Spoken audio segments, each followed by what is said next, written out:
Halo Rek, kembali lagi dengan saya Rizal di channel Rizal Japan. Padahal ora, aku sekarang ini lagi membajak channelnya Yuki Jade. Aduh, kok Yuki Jade sih? Lebih. Berarti Rek, sekarang ini di video kali ini kita akan membahas tentang pernikahan internasional.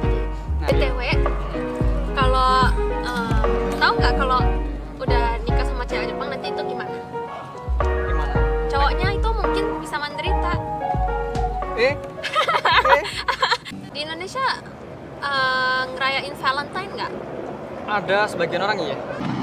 Jadi di Indonesia kalau ngerayain Valentine gimana? Di Indonesia kalau Valentine ya nggak semua orang sama sih, cuma yang aku tahu itu biasanya yang ngasih bunga atau coklat gitu. Ya, Cowoknya yang ngasih. cowoknya yang ngasih. Ya ada juga sih, mungkin ada sih, cuma aku nggak tahu. Kayaknya ada juga yang ngasih, yang ceweknya ngasih ke cowoknya juga ada. Oh ada ya? Kayaknya, cuma Kayak. kebanyakan sih di Indonesia kan biasanya cowok yang beraction gitu loh, yang beraksi itu cowoknya gitu loh, yang ngasih sesuatu pasti cowoknya. Rata-rata kebanyakan. Mungkin 90-10 perbandingannya. 90 itu buat cowok yang ngasih dan 10%-nya cewek yang ngasih ke cowok. Jarang banget soalnya. Kalau di Jepang, Valentine's itu 100% ceweknya yang ngasih ke cowoknya. Masa iya? Iya beneran. Kok bisa? Nggak pernah tahu. Nggak tahu. Jadi kalau di sekolah waktu SMP, SD, SMA, hari Valentine's ceweknya semuanya pada buatin kue-kue apa gitu, terus dikasih ke teman-teman. Ceweknya pada ngasih ke cewek, teman ceweknya juga teman cowok. Jadi cowoknya tinggal dapat aja di hari Valentine's. Oh gitu. Enak juga ya. Tapi nanti ada juga White Day. White Day, Apa itu? hari putih. White Day itu saatnya cowoknya ngembaliin ke ceweknya. Itu saat apa? Saat waktu yang gimana? Itu kayak Valentine sih, tapi Valentine yang untuk cowoknya ngasih coklat apa ke ceweknya. Gitu. Jadi hari kembalian gitu. Cari kembali. Ada ya? Iya, nggak ngerti apaan sih ya. Kalau mau ngasih ya ngasih aja, ngapain harus kembaliin gitu kan. Nah, enaknya pacaran di Jepang, ini kan tadi kan ada yang kalau nikah di Jepang kan susahnya mungkin itu ya, semua gaji dikasihin ke istri. Tapi kalau masalah pacaran sama orang Jepang, itu kalau kita makan, misalnya makan bareng itu kan nggak perlu bayarin semua gitu kan sebagai cowok. BDD. Bayar dewe. Iku enaknya iku ya. Jadi enaknya tuh kalau sama orang Jepang itu kalau makan itu bayar sendiri-sendiri gitu ya. Menurut kamu gimana tuh? Kalau perbandingan dengan Indonesia yang selalu ya kurang lebih dibayarin sama cowoknya. Kalau aku sih pribadi, aku seneng ya dibayarin. Tapi kalau tiap kali dibayarin terus ya aku sungkan gitu. Aku nggak pengen kalau sampai tiap kali dibayarin terus, aku nggak enak. Oh iya sih.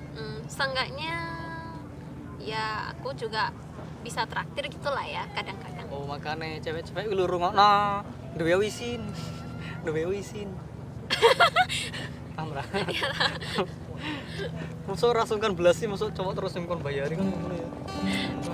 Tapi paling kalau di Jepang, kalau misalnya cowoknya mau bayarin ya cowoknya bayarin, tapi ceweknya juga bayar uang kecil itu coins. Bayar koin-koin gitu. Jadi misalnya harganya 3.500 gitu. Ceweknya Jadi bayar 500. Nah, gitu jadi. Oke, paham. Gitu. Enak ya. Aku waktu SMA kita kan pernah ngomongin tentang kalau mau nikah gimana gitu. Aku pernah punya teman, dia bilang nanti kalau dia nikah, dia pengen nikah dan punya anak, tapi setelah itu pengen cerai. Ini maksudnya gimana loh, Rek? Nikah itu buat apa? Hei, nikah itu buat apa? Ya, aku kan kaget. Hah? Ya teman-temanku yang lain juga ada kaget sih. Hah? Apaan sih? Terus habis gitu dia bilang, aku malu kalau pagi nanti aku dilihat nggak make upan. Kalau ini aneh sih, menurutku aneh. Ada yang bilang gitu. Jadi setelah punya anak nanti cerai aja deh gitu. Terus habis gitu waktu di tempat kerja, aku pernah tanya ke itu colleague, teman kerja, kenapa sih kalau orang Jepang kalau udah punya anak, kenapa kok nggak kok nggak tidur bareng lagi di satu kasur, satu kamar gitu? Masa iya? Iya, nggak tahu. Nggak tahu. Ya biasanya gitu. Jadi kalau udah punya anak nanti tidurnya pisah-pisah. Masa iya? Iya, kebanyakan ya mungkin nggak semua tapi kebanyakan. Apalagi yang generasi yang udah umur 50-an gitu sekarang. Aku tanya, kenapa? Katanya kalau udah punya anak, anaknya tuh pengennya tidurnya sama mama. Jadi nanti lama-lama nggak tidur sama papa lagi. Fakta menarik, Rek. Jadi, Rek, di Jepang itu kalau pernikahan Jepang gitu ya maksudnya, itu tuh kalau sudah punya anak itu malah nggak tidur bareng. Gimana sih jelasnya, susah, malu aku malah, Rek, ngomongin pernikahan. Tapi emang gitu ya? Ada lagi. Ya.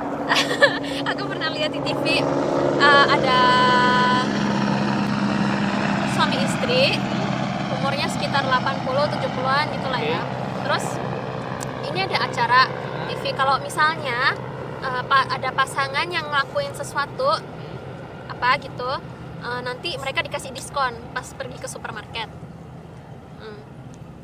Maksudnya gimana? Jadi ada di supermarket ini ada kayak suatu tempat disediain untuk acara TV ini. Terus mereka bilang kalau kalian mau ngelakuin sesuatu bareng ya nanti ada kayak ngambil bukan yang aneh-aneh, jadi ada kertas nanti disuruh ambil dari kotaknya, nanti ditulisin kalian harus apa gitu. Kalau mereka ngelakuin nanti dikasih diskon di supermarket itu. bukan yang aneh-aneh loh. Re, aku gini loh, tadi aku tuh gini mikirnya, dia kan bilang melakukan sesuatu bareng ya. Sesuatunya itu apa? Iya, aku mau cerita sekarang. Aku tuh langsung pikiranku langsung ke sana gitu loh. Wah, pikiranku agak beres gitu. Sorry. Iya, jadi misalnya gini, mereka ngambil satu kertas, tulisannya disuruh gandengan. Oh, suruh gandengan, Re. Ya, disuruh gandengan di depan kamera. Terus habis itu mereka bilang, aduh kok malu ya. Terus ditanyain kan, kalian kapan terakhir kalinya gandengan? Terus suami istrinya gini, kita kapan ya pernah gandengan ya? Kayaknya nggak pernah gandengan kan ya? Iya nggak pernah. jadi ya ada, mereka gandengan cuma untuk diskon itu. Kayaknya kita pertama kali gandengan ya. Iya. Agak habis pikir aku, Rek. Aduh, gimana ini? Terus juga ada yang nggak pernah pelukan. Bentar. Aku jadi penasaran, Rek. Jadi tujuan orang Jepang menikah itu apa sih sebenarnya? Aku nggak tahu. Ya untuk punya anak, hidup bareng. Biar nggak kesepian kali, tapi tetap aja kesepian nanti. Iya kan? Kamu kan, iya nggak sih, Rek? Iya nggak sih? Kamu berpikiran gitu juga nggak sih? Berpikiran kalau sebenarnya tujuannya apa gitu loh? Iya. Loh? Bu ya. Iya, bingung. Nah terus, misalnya nikah, terus punya anak, terus bareng ngono, maksudnya nggak sekasur lagi misalnya gitu ya. Terus tiap harinya juga kayak gitu sampai tua. Ya kan kesepian lagi gitu loh. Iya gitu. Aku malah bingung, Rek. Aku awalnya jujur ya, aku pengen sih suatu saat bisa punya istri Jepang gitu kan, jujur gitu. Tapi dengan ini aku mungkin ya mikir lagi. Gimana ya ke depannya ya, bisa nggak ya aku ngatur semuanya gitu loh, maksudnya kita membangun suasana yang lebih baik gitu loh, maksudnya nggak cuma sedatar itu menurutku gitu loh. Karena menurutku kalau ya yang namanya hati ya, perasaan ya, cinta gitu ya, itu kan dari kebiasaan kita gitu loh. Kalau kita kebiasaannya terlalu kayak gitu ya lama-lama kita nggak cinta gitu loh, maksudnya ya biasa kayak teman aja gitu ya nggak sih? Iya. Tapi kalau kebiasaan kita sama dia itu mesra, gandengan tangan misalnya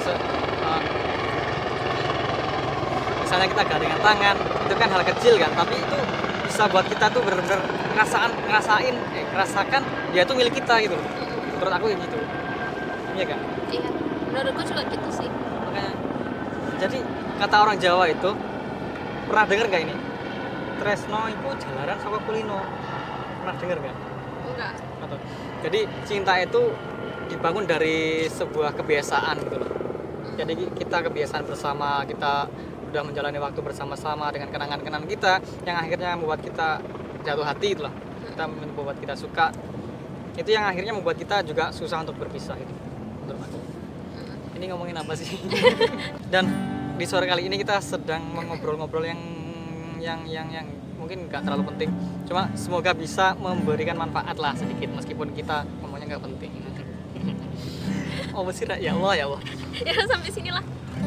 Ya udah, makasih sudah nonton dan semoga ini bisa jadi kayak apa ya, saran untuk, ya bukan saran sih, kayak pemasukan ya.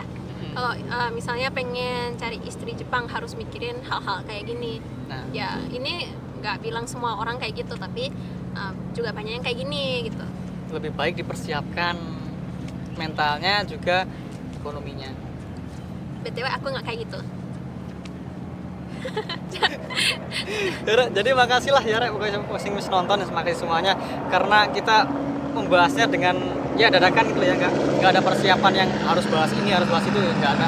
Jadi kita begitu aja sebisa kita ngobrol, semoga bisa tersampaikan pesan-pesan dari kita gitu. Ya, ya. Oke, matur semua semuanya. Jangan lupa like, comment, dan subscribe. Share juga. Bye bye.